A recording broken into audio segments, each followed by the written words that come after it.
Dunia hari ini berubah dengan sangat pantas. Teknologi berkembang dari hari ke hari. Namun, dalam arus kemajuan ini, satu perkara tetap menjadi asas kepada kekuatan generasi, ilmu yang tertanam di hati.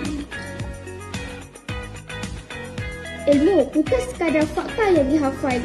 Ia membentuk pemikiran, membina nilai dan membimbing manusia membuat keputusan yang bijaksana.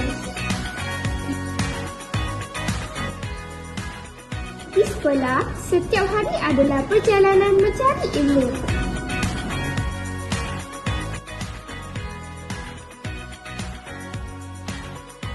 Pada masa yang sama, teknologi membuka pintu kepada dunia tanpa sempadan. Dengan teknologi, kami boleh belajar banyak perkara dengan lebih cepat. Ia membantu kami memahami pelajaran dengan lebih mudah.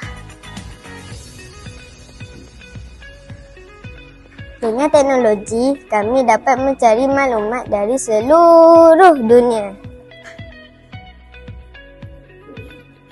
Saya suka belajar menggunakan teknologi kerana ia membuatkan pembelajaran lebih menyeronokkan.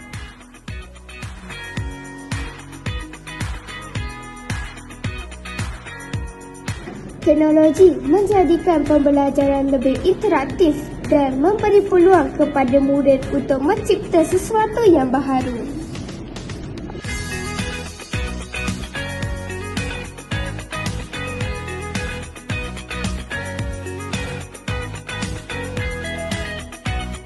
Murid sekalian, kamu kena ingat bahawa jika awak semua ada ilmu yang kukuh di dada dan tahu bagaimana menggunakan teknologi sedia ada pada masa kini, saya yakin dan percaya kamu akan menjadi insan yang berjaya.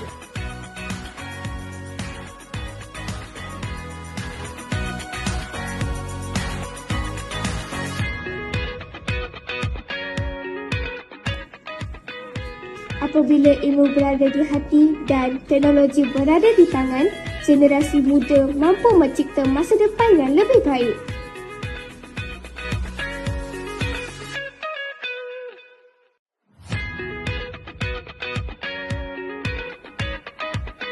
Gabungan ilmu dan teknologi sangat penting untuk membina generasi yang berdaya saing.